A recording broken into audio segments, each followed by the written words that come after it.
il faut, il faut également intégrer ce qu'on appelle aujourd'hui la logistique.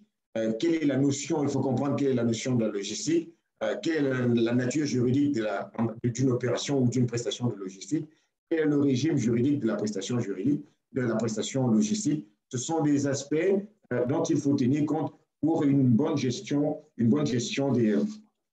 sinistres. Si on n'en tient pas compte, on ne peut pas être efficace en matière de gestion de sinistres. Sachant bien entendu que lorsqu'on parle de la gestion des sinistres, lorsqu'on parle de la responsabilité du transporteur, cette responsabilité-là, si je fais juste un focus en matière de transport maritime, on se retrouve parfois face à un conflit de lois, de conventions, que ce soit des lois nationales, que ce soit des lois communautaires. Si on prend la zone, par exemple, la zone CEMAC en Afrique, dans la zone CIMA, il y a ce qu'on appelle le code CEMAC. Le code CEMAC va régir en fait l'ensemble des transports qui se situent donc dans cette zone en particulier. Et on va donc se retrouver devant une situation où on a un concours international où le transport maritime, parfois et très majoritairement, va être régi par des conventions internationales, la Convention de Bruxelles de manière majoritaire, et qui a un régime juridique différent de ce qu'on appelle les règles de Hambourg, sachant que lorsqu'on parle de l'Afrique, la plupart des pays africains ont ratifié les règles de Hambourg. Et les pays qui sont des pays exportateurs, c'est-à-dire les pays asiatiques, pays européens, qui exportent vers l'Afrique, sont davantage signataires de la Convention de Bruxelles. Et puis derrière, donc, il y a aussi ce qu'on appelle les règles européennes. Donc tout cela, c'est le pactole, j'ai envie de dire, des réglementations, des règles juridiques qui vont donc venir,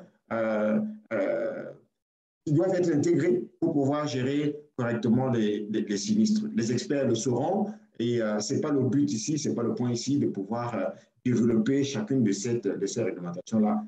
Nous le faisons dans le cadre des formations que nous sommes amenés à donner de part et d'autre sur le continent, à l'Afrique, pour accompagner que ce soit les régulateurs en matière d'assurance ou alors certaines compagnies d'assurance qui sollicitent ces formations-là. On peut, à cette occasion-là, aller beaucoup plus en détail. Et à cela s'ajoute aussi, sur un point de vue, donc ça c'est l'environnement juridique, il y a également un environnement réglementaire dont il faut tenir compte avec parfois des obligations d'assurance des obligations d'assurance locales qui sont imposées dans plusieurs pays. Ceci nous amène à dire la chose suivante, ceci nous amène au final à se dire, et je l'ai résumé en une phrase, c'est de dire, il n'y a pas de place pour un cavalier solitaire. Pourquoi nous le disons? Parce qu'une parfaite gestion de sinistres, une parfaite gestion de prévention des risques contient un certain nombre d'exigences. Et la première, la primordiale de mon point de vue, c'est une approche concertée. Une approche concertée entre les différents acteurs de la chaîne assurantielle, que ce soit dans un premier temps l'assureur local ou alors l'assureur ou le réassureur master, que ce soit également avec l'expert local ou alors avec un expert international et bien d'autres, les courtiers, les risques managers, les clients assurés. Pourquoi nous parlons de cette approche concertée? Parce que nous le savons tous, le volume de marchandises transportées qui va à destination de l'Afrique est beaucoup plus important que le volume des marchandises qui sont exportées de l'Afrique. Et donc, toute opération de transport, on va en matière maritime ou même quel que soit donc le mode de transport, on saura comment il a été sécurisé à partir du moment où on arrive au port de destination. Et c'est très souvent donc au port de destination que va survenir des sinistres. Et c'est là qu'on va se rendre compte qu'il est absolument important qu'on ait cette approche concertée avec tous les acteurs de la chaîne qui vont être enclenchés en bout de chaîne. L'approche concertée de mon point de vue, est donc la colonne vertébrale de la chaîne, aussi bien en matière de prévention des risques en amont. Elle est également la chaîne, elle est également donc la colonne vertébrale, de mon point de vue toujours, au moment de la souscription des risques. Donc, il faut intégrer cette approche concertée-là. Et surtout, donc, au moment de la gestion des sinistres et également dans le cadre de l'exercice des recours. Personne ne peut aller seul. Personne ne peut le faire seul. Et tout cela, c'est en privilégiant, comme moi j'aime bien l'habitude de le dire, en privilégiant les intérêts de l'assuré, qui est l'assuré commun. Commun à la fois à l'assureur local et commun à l'assureur ou réassureur master. Alors, si on a cette approche-là, qui est une approche concertée, cela viendra, parce que ça exige beaucoup d'humilité de chaque maillon de la chaîne, et si donc on met cela en place, cela va permettre forcément de renforcer la formation des gestionnaires sinistres et contribuer de cette manière au développement de l'assurance en Afrique. Pourquoi nous le disons? Parce que non seulement cela va venir réduire, équilibrer les résultats en bout de piste, mais aussi ça va permettre, parce que les expériences seront diverses, cela va permettre, j'ai envie de dire, d'upgrader, de promouvoir aussi, de faire monter en puissance et en compétence les gestionnaires sinistres en Afrique, parce que nous rêvons, et c'est mon souhait, nous rêvons de l'époque où on aura bientôt en Afrique des appériteurs en matière de souscription de risques de transport. Et on ne peut pas avoir une apparition, on ne peut pas être appériteur d'un risque si on n'a pas la maîtrise, si on n'a pas la bonne gestion des sinistres qui va avec derrière. Parce que l'apparition, en matière d'apparition, la clé, c'est la bonne gestion, c'est la bonne équipe, une bonne équipe de gestionnaires des sinistres derrière. Donc voilà un peu dit, et je vais donc laisser la parole maintenant à la fois aux assureurs et puis donc aux experts afin de pouvoir compléter. Donc voilà ce que je pouvais dire en quelques minutes en guise d'introduction à cette thématique, Marc. Merci beaucoup, Serge. Cette présentation était utile. On a les messages forts que tu veux faire passer, que nous souhaitons faire passer. Et concrètement, pour améliorer justement la prévention, la gestion des sinistres et les recours, on va demander à Vincent Cousquert, dans un premier temps, de présenter des cas concrets, pratiques, qui peuvent permettre de voir comment effectivement on peut mieux se concerter, on peut améliorer la prévention à partir d'exemples pratiques. L'objectif de ce webinaire, c'est porter une vision pratique et concrète à cette problématique que Serge vient de présenter. Donc, Vincent, je vous laisse la parole et je coupe mon micro. Bonjour à tous. Donc oui, je vais essayer de faire le plus simple et le plus clair possible pour rentrer dans du pratico-pratique et suivre le fil et les excellentes introductions, sachant que le fil rouge, ça va être prévenir, identifier et responsabiliser. Et tout ça, je vais essayer de vous faire partager sur 2 cas. Nous avons choisi ensemble 2 cas que j'ai rencontrés concrètement. Voilà, donc un premier cas qui est un transport de denrées périssables, en l'occurrence des sardinelles, et un cas qui est un dossier sinistre aussi vécu sur des châssis tracteurs de camions de marque Mercedes. Donc voilà, les deux, comme disait Serge, on est quasiment tout le temps sur des ports de destination africaines. Donc, premier cas de figure, comme je vous le disais, on a une destination africaine, en l'occurrence le port de Lomé au Togo, et on a vu dans la présentation de Serge que le port de conteneurs de Lomé au Togo a une place très importante dans l'Afrique de l'Ouest. Et on a un départ de marchandises qui vient de Mauritanie. Donc, on est sur un transport de 5 conteneurs reefer, donc avec capacité pour ce conteneur de maintenir une température à moins 20 degrés. Donc, on a un départ de ces 5 conteneurs du port de Nouakchott ou Nouadhibou, en Mauritanie à destination de Lomé. Donc, on a un acteur maritime affrété qui se doit de transporter sur environ 3 à 4 000 milles nautiques ces 5 conteneurs en reefer au mois d'août, avec une température de 35 degrés en Mauritanie au chargement et une température d'environ 33-34 degrés à l'arrivée à Lomé, au Togo. Arrivés à destination à Lomé, les 5 conteneurs à l'ouverture, on constate des avaries, une expertise est mise en place et là, on constate que sur les 5 conteneurs, de façon pas tout à fait identique, mais quand même sur les 5 conteneurs, une odeur se dégage et des avaries après tri sont déterminées. Et puis, finalement, donc un rapport d'expertise est rendu par l'expert local. Et puis, finalement, on se rend compte, après approfondissement de toutes les pièces et de la chaîne contractuelle, que dans ces 5 conteneurs, les origines de ces avaries étaient diverses. En l'occurrence, elles étaient doubles. Il y avait dans certains conteneurs un mauvais fonctionnement du système de réfrigération et dans d'autres conteneurs, une mauvaise température des marchandises au moment de l'empotage. Pourquoi j'ai pris ce cas de figure? Parce que c'est un cas de figure qui montre que voilà, c'est une chaîne, le transport, et notamment en Afrique, est une aventure et c'est une chaîne complexe qui a donné lieu à 2 types d'origines et qu'il a été très très compliqué de déterminer avec précision quelles étaient ces origines.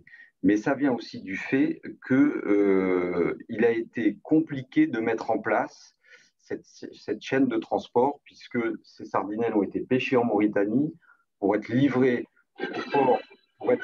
au port de Lomé, avec 5-6 intervenants différents qui ont dû, du coup, à chaque étape du transport, pouvoir permettre une identification de l'avarie.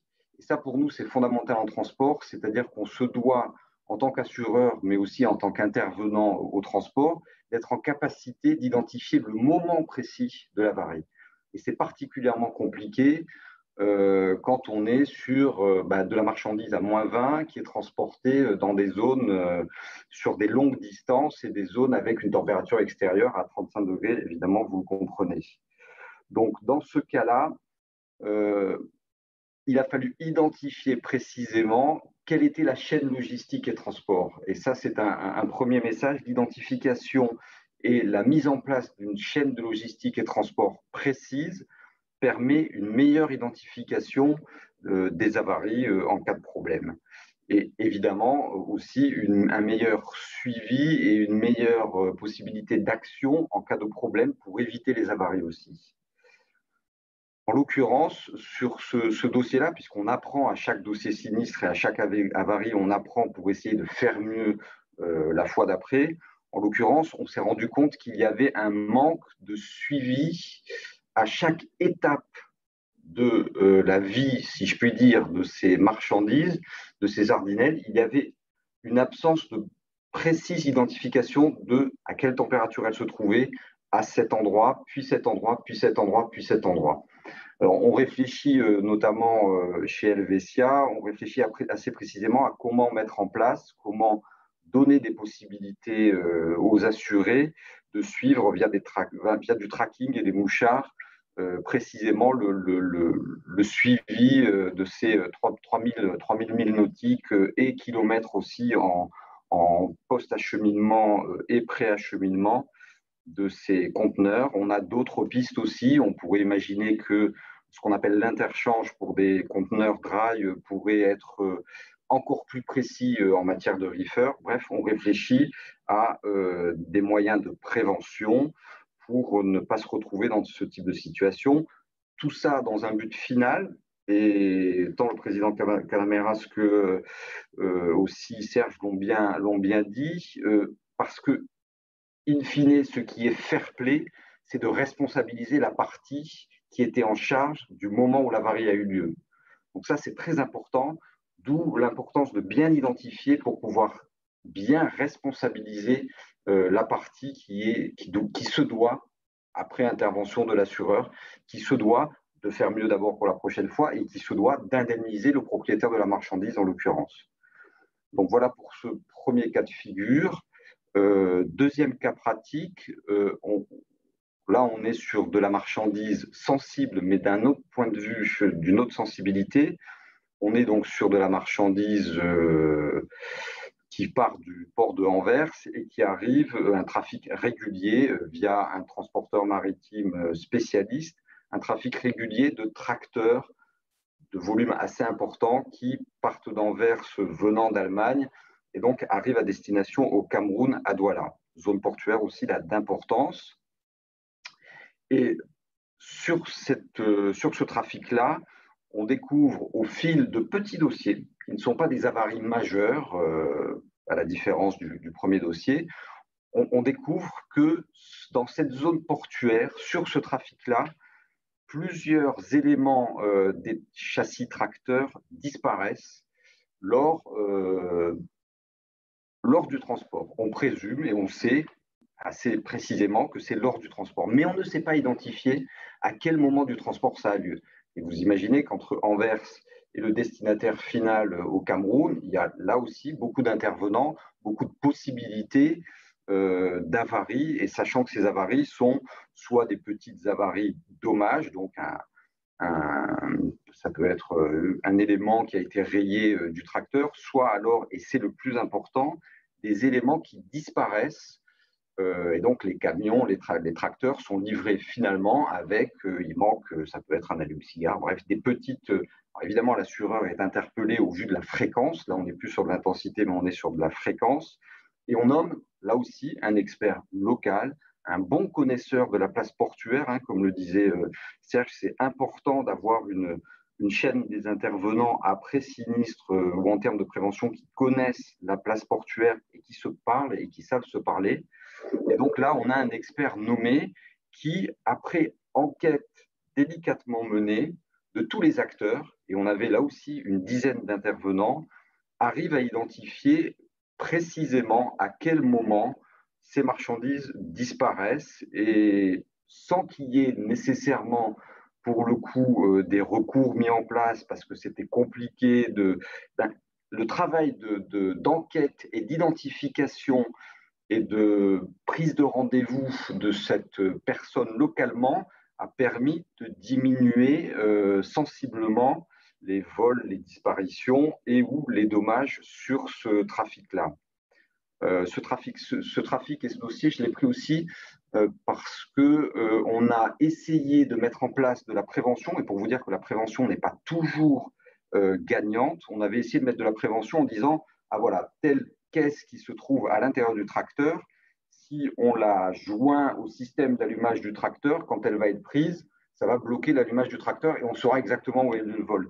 Et imaginez bien que sur une chaîne de flux tendu de tracteurs, c'est pas possible d'imaginer que voilà, il y ait des camions qui soient empêchés de tout déplacement sur des zones portuaires. Donc ça a été un échec, il faut le dire, et on a préféré du coup accentuer les réunions prises avec tous les acteurs portuaires pour leur montrer, voilà, on sait où ça se passe, faites le nécessaire, etc. Et ça a été plus efficace de mettre en place de l'échange, de la réunion et de la responsabilisation que de mettre en place de la vraie prévention technique, à la différence du premier cas de figure.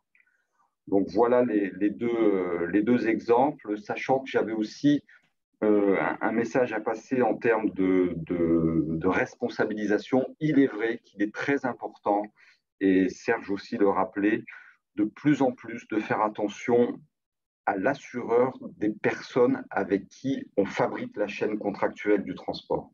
Il faut demander de plus en plus des attestations d'assurance, des postes achemineurs locaux, même si ce sont des personnes qui ont 5, 10, que 15 ou 20 camions. Le système d'assurance locale en Afrique de l'Ouest est quand même suffisamment développé et performant pour avoir dorénavant, y compris des recours contre des personnes qu'on aurait imaginées il y a 10, 15, 20, 30 ans, comme disant oh ben là, il n'y a pas de recours parce que il n'y a pas de solvabilité, il n'y a pas d'assureur. Ce monde-là, c'est un avis, à mon avis, il est révolu et dorénavant, toute la chaîne logistique professionnelle doit être en mesure de délivrer une attestation d'assurance et donc de montrer qu'il est possible et d'avoir un recours solvable contre la personne potentiellement responsable. Voilà pour les deux exemples concrets. Je pense que je n'ai pas dépassé le temps, Marc. Non, mais merci beaucoup. Le message est clair. On garde le temps puisqu'on en a perdu un peu au départ, donc on essaiera d'être un peu rapide. Donc, ce n'est pas moi qui vais en rajouter.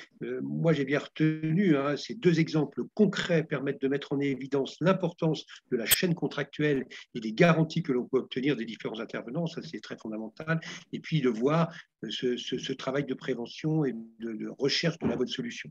Évidemment, ça peut se faire pour Helvetia avec l'assureur local. C'est ça l'intérêt de notre échange, de cette table ronde. Donc, je vais sans attendre passer la parole à Roméo qui va parler en qualité d'actif à Cameroun, d'assureur local, de la façon dont lui ce qu'il voit, quels sont les sujets, comment est-ce qu'il peut apprécier cette problématique de la gestion des sinistres et de la prévention. Donc, Roméo, à vous la parole.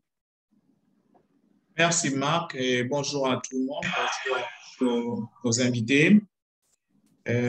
Après donc ces deux premières interventions qui ont bien fixé l'étendue du sujet, j'aimerais moi maintenant, dans le cadre de la suite de notre propos portant sur l'association pour la complémentarité entre les assureurs locaux et réassureurs internationaux d'une part, les experts locaux et experts internationaux d'autre part, souligner d'abord la première curiosité que le sujet apporte. Pourquoi une curiosité? Parce que déjà, on sait qu'en local, au niveau local, il y a un cadre réglementaire qui régit le métier de l'expertise technique. Et c'est le lieu de préciser que pour la communauté des États membres de la CIMA, on a bien un cadre législatif et réglementaire qui s'applique donc à ce sujet.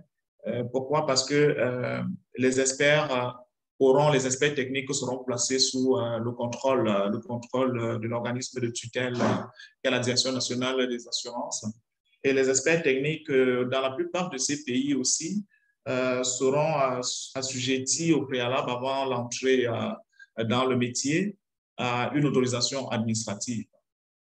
Tout cela est également appuyé par une mesure fortement protectionniste qui est la constitution au sein de certains marchés locaux, c'est le cas du Cameroun, d'une chambre nationale des experts, auquel l'expert qui a franchi toutes ces étapes administratives devra appartenir. Et c'est en ce moment qu'il a toute la légitimité pour intervenir sur les cas de sinistre, Pourquoi? Parce que le législateur considère que ces acteurs concourent à la bonne évaluation des sinistres, mais aussi à la bonne exécution des contrats. Et donc, voilà, quand on sait tout ça, on se demande pourquoi est-ce que l'on parle d'association avec des experts internationaux. Mais à notre sens, il faut aller plus loin et ne pas se méprendre sur les challenges vécus sur le terrain. D'abord, l'association expert local, expert international vise pour nous une meilleure visibilité de la gestion des contrats et des sinistres, une évaluation rapide et intelligente, une accélération de l'indemnisation, une bonne sauvegarde des droits à recours et même de l'image de l'assuré, parce que l'on a vu que dans le cadre de certaines entreprises agroalimentaires, notamment céréalières ou produits laitiers, il y avait une considération particulière lorsque l'on exerce le recours ou lorsque l'on va tenter de sauver une partie des produits avariés. Et donc, l'image de ces entreprises qui peut prendre tout un coup nécessite que dans la conduite de l'expertise, il y ait une certaine association entre le savoir-faire local et le savoir-faire international. Savoir-faire international parce que certaines de ces entreprises sont à caractère, sont des multinationales qui opèrent dans de nombreux pays du monde avec des exigences très fortes et font confiance à certains experts qui ont un certain vécu avec eux et qu'ils aimeraient voir associés donc à la conduite du processus de sauvetage des produits avariés ou de la destruction, de manière à ce que leur image reste intacte ou de manière à ce que leur responsabilité ne soit engagée en aucune manière par la suite par les consommateurs. Et donc, et tout cela nous amène à dire qu'au niveau local, l'expert qui est utilisé a une bonne connaissance, comme le révélaient les précédentes interventions, a une bonne connaissance de l'environnement physique. Il a également une bonne connaissance des exigences administratives et réglementaires du marché, mais souvent, il y a une insuffisance en termes de compétences techniques dans des domaines très, très spécifiques et surtout en présence des sinistres complexes, ce qui nécessiterait donc une complémentarité avec une expertise extérieure. L'expertise extérieure, la plupart du temps, elle est recommandée par l'assureur international ou le réassureur international qui voudrait donc optimiser le processus de gestion. Mais tout cela, en fin de compte, sans oublier que la finalité, c'est une bonne satisfaction, une meilleure satisfaction du client et donc également d'assurer, tout en assurant une indemnisation juste et donc une certaine dépense mesurée est tout à fait adapté à la perte subie par notre client. À partir de ces préalables que j'évoquais, qui justifient un tout petit peu l'association de l'expertise locale et de l'expertise internationale, j'aimerais revenir sur l'importance de la surveillance des risques, de la prévention, comment est-ce que tout cela est mise en œuvre et ressentie sur le terrain.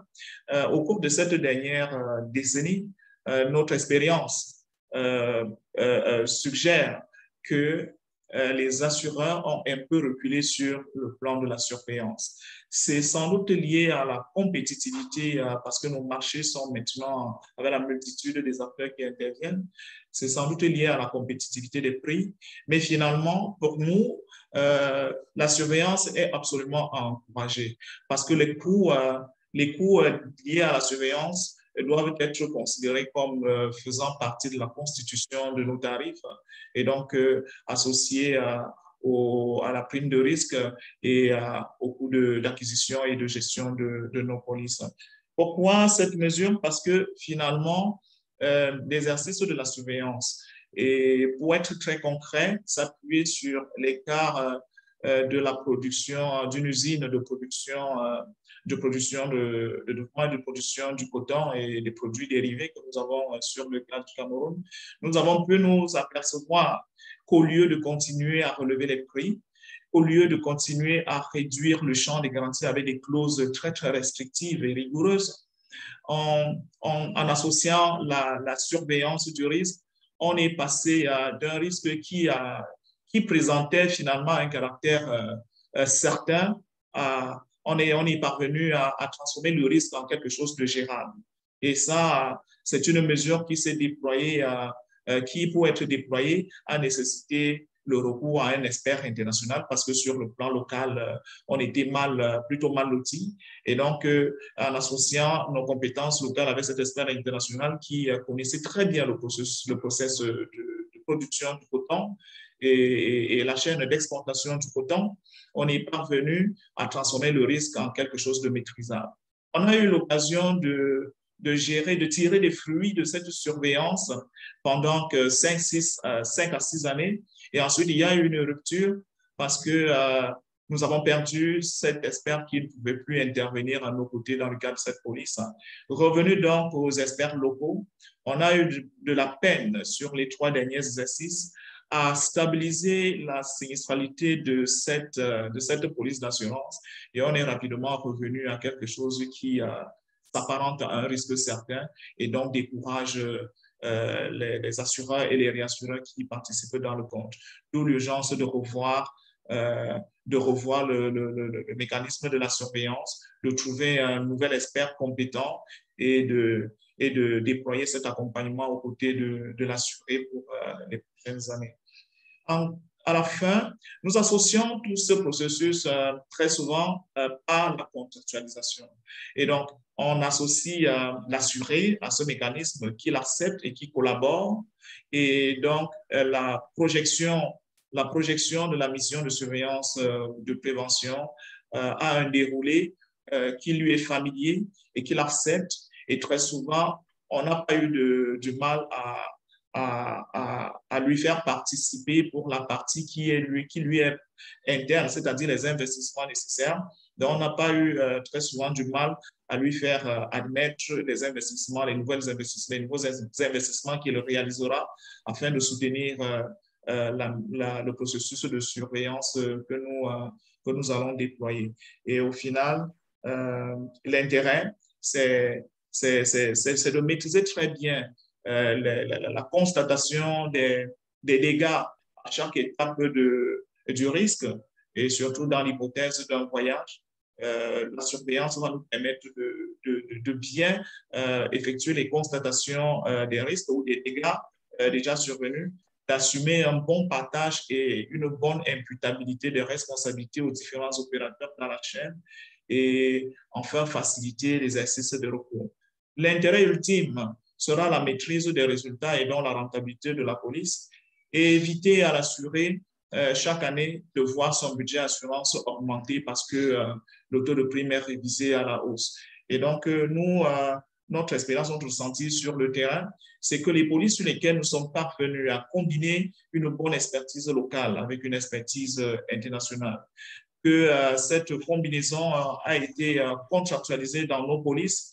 Cela nous a permis de fidéliser un certain nombre de clients majeurs sur une bonne durée et tout en assurant une rentabilité, un compte équilibré pour toutes les parties. Réassurera et assurer. Et donc, voilà les termes sur lesquels je conclus ce propos que j'ai voulu un peu bref et j'espère que je l'ai été. Merci beaucoup, Roméo. C'est très important d'avoir cet éclairage de la vision que vous avez, vous, par rapport à celle qui a été dite d'Helvetia. On voit bien que le lien il est obligatoire entre le réassureur ou l'assureur et l'assureur local. Vous avez introduit la nécessité de faire partager l'expertise avec l'expert international. Donc maintenant, il convient de donner la parole à Thierry Lambert d'Atlantis International. Thierry, si vous voulez bien réouvrir votre micro, comme ça on pourrait vous entendre. Voilà, je crois que c'est fait. Voilà, c'est parfait, merci. Et donc, bonjour. Voilà, bonjour Thierry. Je voudrais juste, pour vous présenter mieux, pour qu'on comprenne bien cette position, alors, on n'a malheureusement pas un expert local du Cameroun, mais Roméo a parlé de ce besoin de complémentarité. Donc, Atlantis International, groupe RG, vous êtes des experts, vous êtes des commissaires d'avarie, vous êtes quoi? Comment est-ce que vous êtes organisé dans le monde? Qu'est-ce que c'est que ce travail d'expert international? Et puis après, je vous demanderai de donner votre avis sur la façon de gérer les sinistres. D'accord. Bon, en ce qui concerne la société Atlantis International, qui fait donc effectivement partie du groupe RG depuis 2017, outre la mise en place des expertises dans les ports de chargement que dans les ports de déchargement, que le suivi des expertises, nous faisons également la coordination et le suivi du sinistre lorsqu'il s'opère. En complément à cela, nous faisons également la gestion des recours si nos mandants le souhaitent. Et en plus de cela, tous les collaborateurs de l'entreprise font également de la gestion des dossiers d'avarie commune. Ceci pour un peu vous situer dans le contexte. Maintenant, dans ce cadre-là, nous avons pour un client oui, là, vous allez donner des exemples concrets à nouveau. Maintenant qu'on a positionné votre rôle en tant qu'expert qui vient en complément de ce que disait Roméo tout à l'heure, à nouveau, on va être concret. À nouveau, vous allez présenter des cas concrets et on espère, en accélérant un petit peu tout ça, qu'on pourra dégager de ces présentations concrètes quelques idées dans le délai qui va nous rester, parce que le temps passe. Le temps passe, effectivement. Donc, je vais tâcher d'être bref et concis, tout en ne vous noyant pas dans des chiffres. Nous avons, en début de cette année-ci, fait un rapport général sur des suivis de chargement et de déchargement de riz en sac et en vrac que nous avons effectués sur une période de 2019 à janvier 2021. Il s'agissait de 22 navires au total. On a examiné l'âge des navires, la qualité des navires, et tout cela, c'était bon. Ce qui est très, très important, c'est de pouvoir contrôler au chargement l'état de la marchandise. S'il y a une protection suffisante entre les parois du navire et la marchandise, que ce soit du papier craft ou autre, que ce soit du bambou, il faut dire que dans le cas présent, c'était chaque fois des cargaisons qui étaient chargées en Asie et qui étaient destinées à Cotonou, au Bénin. Le problème majeur, c'est de suivre exactement l'ensachage. Lorsqu'il s'agit de marchandises en vrac et qu'on ensache la marchandise au déchargement du navire, il est très, très important de pouvoir mettre des compteurs, de pouvoir suivre l'exercice complet. En cas de dommage et en cas de marchandise avariée qui est mise à part, il y a lieu d'examiner ce qu'on peut encore faire avec cette marchandise. Est-ce qu'un tri s'impose? Est-ce qu'une vente en sauvetage doit se faire? Tout ça, ce sont des éléments qui peuvent contribuer à diminuer vos pertes.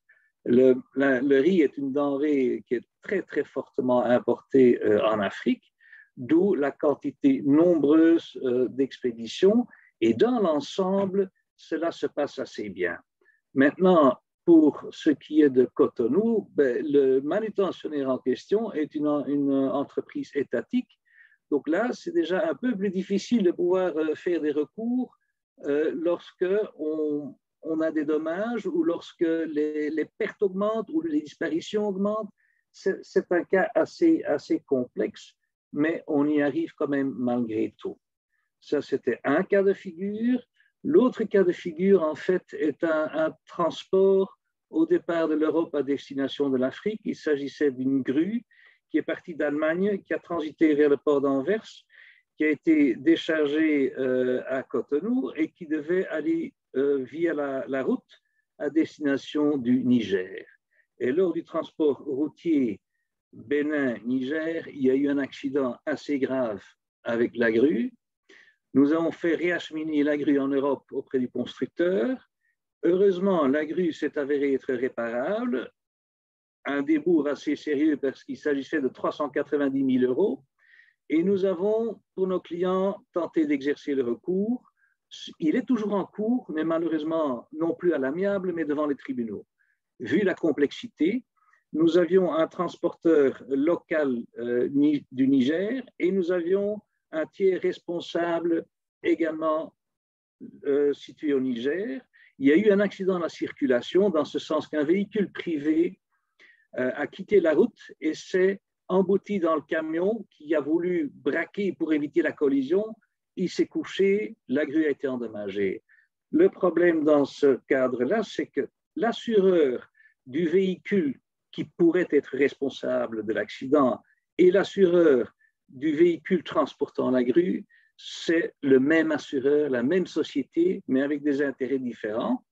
Nous avons dû assigner l'intermédiaire au transport en France et qui, lui, a appelé l'assureur du Niger en garantie dans la procédure française. Maintenant, je ne sais pas où la procédure en est. Nous avions un appel fin novembre. Le jugement devrait nous parvenir incessamment sous peu.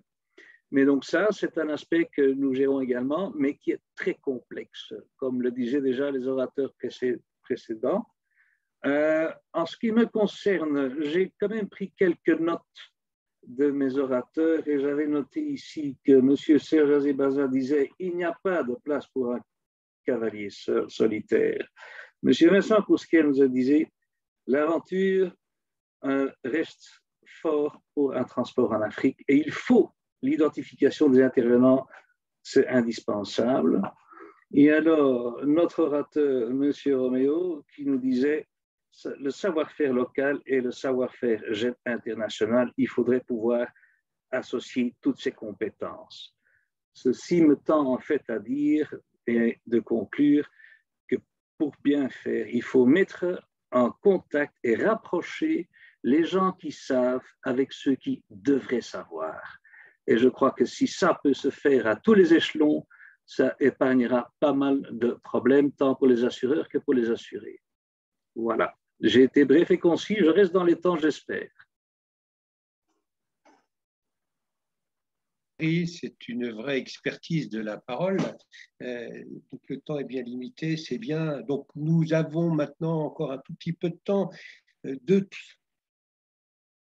La question que je voudrais poser à tous et qui doit répondre à certaines interrogations des participants, hein, notamment sur une question qui a été posée sur la façon dont l'assureur, le réassureur, dans la prévention des recours, comment est-ce qu'on peut impliquer davantage assureurs et réassureurs dans la prévention des recours? Et là, une question qui est posée par des participants, c'est en particulier dans les pays où la rétention est à 100%, la rétention est à 100% sur les assurances maritimes. C'est une question qui est posée, donc je ne connais pas le pays où la rétention est à 100%, mais comment, alors on peut, de façon plus générale, comment peut-on améliorer encore la gestion des recours entre assureurs, réassureurs et les experts? Alors, je donne la parole à tous. Chacun peut avoir un avis là-dessus. On en a déjà parlé, mais comment est-ce qu'on peut faire mieux encore? Est-ce qu'il faut d'autres réunions de ce genre pour que assureurs et réassureurs s'entendent davantage? Quels sont les points d'amélioration pour vous? Serge, tu vas parler de la formation en disant qu'il y a des gens qui ont besoin d'être formés davantage. Est-ce qu'il y a besoin de plus de rencontres? Un des problèmes, effectivement, c'est la remontée des informations, donc la remontée des flux. Est-ce que les risk managers sont assez bien payés de leurs sinistres? Voilà, qu'est-ce qu'il faut faire encore pour améliorer ça? Puisque tu m'interpelles, je vais répondre, mais je préfère que Roméo Tessa, puisque tu as posé la question aussi de savoir quels sont les pays où il y a la rétention à 100%. Donc, je préfère qu'il réponde dans ce premier temps, et ensuite, je pourrais rebondir sur le point pour lequel tu m'as interpellé. Si tu en es d'accord. Oui, absolument. Voilà, merci. Et donc, reprenons cette question sur l'association de tous ces acteurs dont nous avons parlé et la situation particulière de la rétention obligatoire sur les marchés du risque à 100%. Et je vais dire que c'est ce qui est en mode actuellement dans les pays régis par la législation CIMA, parce que c'est l'hypothèse dans laquelle les assurances de faculté sont interdites d'exportation. Vous êtes obligé, pour les souscriptions que vous avez faites, au cas où vous recourez à la réassurance, de les placer uniquement auprès des réassureurs situés dans la zone CIMA. Donc, aucune cession externe à la zone CIMA n'est autorisée pour les assurances de faculté. Alors, comment comprendre donc la viabilité de la solution que nous avons préconisée? Dans un premier temps, il faut préciser que l'assureur master, que je distingue ici du réassureur classiquement admis, l'assureur master, il suit son client et il suit le processus d'émission des polices et de gestion des sinistres pour les clients partout dans le monde, pour leurs clients multinationaux partout dans le monde. Donc, il continue de considérer que les points dans lesquels il y a des restrictions au transfert de risque n'excluent pas que l'intérêt général qu'il a pour ce client sur les autres parties du monde a continué à suivre la satisfaction du client, à suivre l'homogénéité des polices d'assurance qui vont être émises. Et donc, il continue de vous donner des instructions dans le cadre de la police programme à mettre en place. Dans cette hypothèse, ils s'intéresseront uniquement à la satisfaction du client et non au transfert du risque, d'une partie du risque à leur profit. Et voilà donc qui permet de comprendre que dans tout le process, ils continueront à veiller à ce que l'expertise, des clauses sur l'expertise nationale et internationale au besoin, des clauses sur la surveillance du sinistre, la surveillance du risque, fonctionnent exactement comme dans l'hypothèse où il y avait transfert de risque. Donc, il faut voir qu'en ce moment, leur approche ne vise pas à récupérer une partie du risque, mais à garantir la satisfaction globale du client, qui est une partie, un démembrement de la grande organisation qui les assure à travers le monde. Et l'hypothèse de l'assureur, du réassureur classique, eh bien, on revient tout simplement à la nécessité de mêler cette association à l'intérieur de la zone CIMA. Et donc, l'assureur tenant du risque dans son marché continuera à travailler dans ce cadre-là avec le réassureur auprès duquel il aurait transféré une partie du risque. Dans l'hypothèse où sa capacité lui aurait permis de retenir entièrement le risque sans besoin de couverture de réassurance, eh bien, il lui restera de manière intelligente à organiser la combinaison possible entre l'expertise locale et l'expertise internationale pour garantir ces résultats et en tout cas profiter de tous les avantages que nous avons énumérés tantôt lorsqu'on on met quelques dépenses dans la prévention, dans la surveillance pour espérer une police des résultats beaucoup plus équilibrés en fin de compte. Voilà comment est-ce que je peux formuler des éléments de réponse sur cette question. Merci Roméo. Serge, est-ce que tu veux parler de ton besoin de voir se développer la formation qui est un élément nécessaire pour que les échanges se fassent mieux?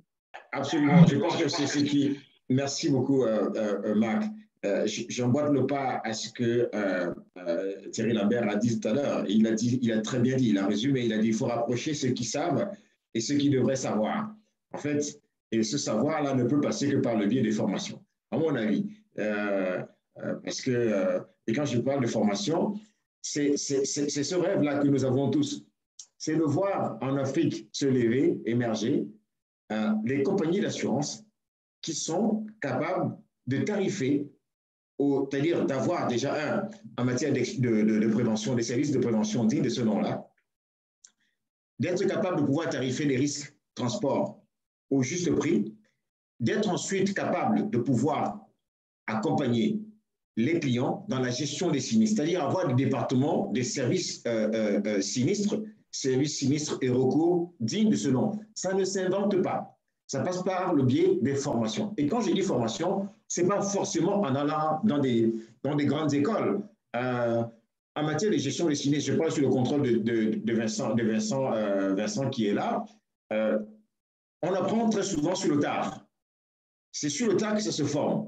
Et aujourd'hui, on parle de coopération, on a un certain nombre d'acteurs. Quand je parle de formation, ce sont des formations qui sont pratico-pratiques, données par des praticiens, qui vont faire aujourd'hui que les personnes qui savent arriver à pouvoir gérer un sinistre, identifier, comme Vincent le disait tout à l'heure, quelle est la partie, sauvegarder déjà les mesures conservatoires, identifier quelle est la partie, la chaîne des acteurs, identifier donc les contrats qui sont en cours, parce que dans un contrat de transport, dans un contrat d'assurance, il n'y a pas que le contrat d'assurance, il n'y a pas que la police d'assurance. La police d'assurance vient s'imbriquer dans à la fois le contrat de vente et le contrat de transport. Et parfois, derrière, il va y avoir ce qu'on appelle une charte partie, un contrat d'affrètement. Tout ça nécessite une compréhension et une connaissance de la chose, une connaissance des différents régimes qui vont s'imbriquer afin de pouvoir gérer de manière efficace. On ne peut pas se cacher derrière le fait simplement que la réglementation oblige de l'assurance locale et se dire, mais parce que le texte dit obligation d'assurance locale, mais oui, bien sûr, on est tous d'accord qu'il faut une réglementation. Mais en cas de sinistre, et vu les enjeux et vu l'importance des montants qui sont en jeu, si le sinistre n'est pas géré, s'il n'y a pas un recours qui est fait contre le transporteur, le propriétaire, enfin le transporteur maritime, le bateau, avant qu'il parte du port de déchargement, mais on aura perdu toute chance de recours. Et il faut déjà savoir qu'il faut faire un recours contre lui et dans les délais dans lesquels il faut le faire. Voilà pourquoi il faut réunir effectivement ceux qui savent. Et ceux qui savent ne sont pas forcément ceux qui sont simplement en Europe. ceux qui savent sont à la fois en Afrique et à la fois en Europe. Parce qu'il y a des choses qu'on sait en Afrique en matière de connaissances locales, terrain local, et que ceux qui sont en Europe ne savent pas. Donc, il faut ce maillage-là. Et ça passe, à mon avis, par le biais des formations, que ce soit, je crois que le club franco-ISC prévoit dans son planning de mettre en place un certain nombre de formations. Nous également, on le met en place dans le cadre du réseau Globus et également dans le cadre même du groupe Activa pour pouvoir augmenter, faire monter en compétences nos différents services. Et nous avons bon espoir que dans les années qui arrivent, on va arriver à cela. Merci Serge, on va bientôt arriver à la fin, puis je demanderai à notre président Gilbert Canameras de conclure. Il y a d'autres questions qui arrivent. Donc, c'est bien de voir que les participants à ce webinaire sont actifs. On espère qu'on pourra soit tout de suite répondre, soit on répondra un peu plus tard aux questions qui ont été posées. Il y en a une, par exemple, sur le fait que la procédure judiciaire suspend le délai de prescription du recours contre le transporteur. Est-ce que Vincent Cousquer, vous voulez répondre à ce genre de questions ou en tous les cas dire ce que vous pouvez espérer pour que ces procédures s'améliorent et que nous, risk managers, on soit payés de nos sinistres peut-être un peu plus rapidement. Je ne sais pas, qu'est-ce qu'il faut faire pour que... Alors, je dirais que le mieux, c'est de ne pas arriver au judiciaire, évidemment. Voilà. Donc, l'idéal, comme disait Serge, il faut arriver à être concret et efficace. Et l'idéal, c'est d'avoir des solutions en termes de recouvrement amiables. Et pour construire ça, il faut des contrats bien ficelés, mais surtout, peut-être particularité africaine, mais c'est pas sûr, il faut la confiance. C'est-à-dire que les choses peuvent marcher et fonctionner bien avec des gens qu'on connaît bien, et des fois, une bonne réunion entre quatre yeux ou plus permet des solutions sans qu'il y ait besoin du juge. Et ça, c'est important. Après, mes espoirs sur le judiciaire, c'est difficile. Hein. Pour tout vous dire, même en Europe et particulièrement en France, j'ai de moins en moins d'espoir sur la qualité des décisions judiciaires, la rapidité des décisions judiciaires. Donc, sur l'Afrique, en toute humilité, je n'ai aucune idée précise je sais qu'il semble compliqué mais l'Afrique est tellement diverse, dans chaque pays c'est différent, dans chaque tribunal aussi probablement. Donc, c'est très difficile d'y répondre. Mais l'idéal, c'est de bien construire ces contrats pour pouvoir résoudre amiablement, avoir des solutions fiables et solvables dès la construction des contrats. Comme je dis souvent, nous, en sinistre, on ramasse les miettes, hein, c'est-à-dire qu'on prend ce qui reste après une construction dans laquelle on n'est pas intervenu nécessairement en amont. Donc, construisez au mieux vos contrats, réfléchissez aux chartes parties, à qui est l'assureur de qui et à la fiabilité des intervenants. Et nous, après, on fera le job de faire en sorte que les choses se fassent bien, amiablement. Le juge, c'est comme le médecin, moins on le voit, mieux on se porte, à mon avis. Merci, bravo. On est tout à fait d'accord avec ça. Moi, je pense que, OK, on a passé ce moment d'échange entre nous, il est temps de conclure. Donc, je vais donner la parole à Gilbert. On a pris un quart d'heure de retard pour démarrer. On essaye de ne pas trop dépasser le délai. Donc, voilà, merci à tous. Et 75-80 participants, c'est vraiment très, très bien. Et je laisse la parole à Gilbert. Merci Marc, merci messieurs. En fait, je vais essayer d'être bref quand même, puisqu'on est arrivé à la fin. Mais je dirais 2 ou 3 mots. La première chose, c'est que en écoutant les différentes interventions, je suis frappé par le fait que la chaîne logistique n'a jamais aussi bien porté son nom, dans la mesure où elle s'applique aussi aux accessoires, si je veux dire. Pas vraiment un accessoire, mais l'assurance, puisque à travers vos exemples et vos interventions, on s'aperçoit que l'assurance est également une espèce de chaîne logistique de l'assurance tout le long des événements et de l'évolution du transport, avec l'intervention de différents acteurs, que ce soit l'assureur, le réassureur, l'expert, le commissaire des avaries, etc.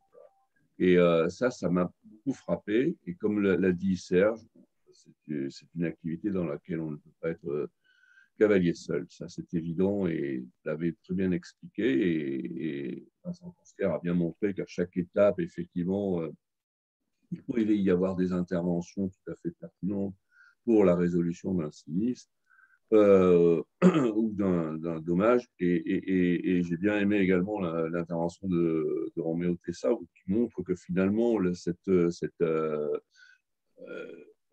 alliance, je dirais, entre les compétences locales et les compétences internationales sont souvent indispensables, tout comme l'a démontré aussi Thierry Lambert, sa fameuse phrase, pour ceux qui le savent et ceux qui ne le savent,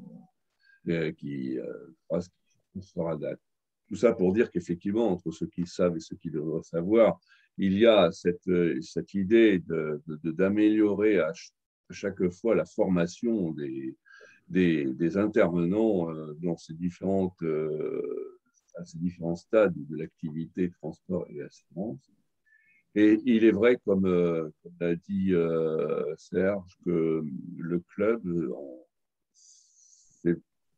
est soucieux de développer la formation. Je dois dire que le Club Franco-Risque, j'en parlerai davantage à la convention de la francophonie qui aura lieu, je l'espère, au moment des rencontres de la Moraille au mois de février à Deauville. Le club se développe à travers 3 segments aujourd'hui. Le premier, c'est celui que nous participons aujourd'hui, qui est l'information à travers des webinaires, des conférences, des tables rondes, des événements variés. Le deuxième segment, c'est la formation. J'en parlerai davantage au moment venu. Et le troisième segment, c'est le conseil. Et là aussi, je développerai davantage un peu du teasing que je fais. Mais c'est important de voir comment le club a le souci d'accompagner les différents acteurs de la gestion des risques dans la performance de leur métier. Je disais un mot des rencontres de l'AMRAE. Comme le disait Marc, effectivement, l'AMRAE et le club Franco-Risque sont liés. Nous serons donc à la rencontre de l'AMRAE au mois de février de 3 façons. D'abord avec notre fameuse convention de la francophonie annuelle. Ce sera la 9e cette fois-ci. Nous traiterons d'un autre sujet et nous en profiterons pour aborder un autre sujet qui sera lié au climat des affaires et on va dire, au risque politique en général dans les investissements en Afrique.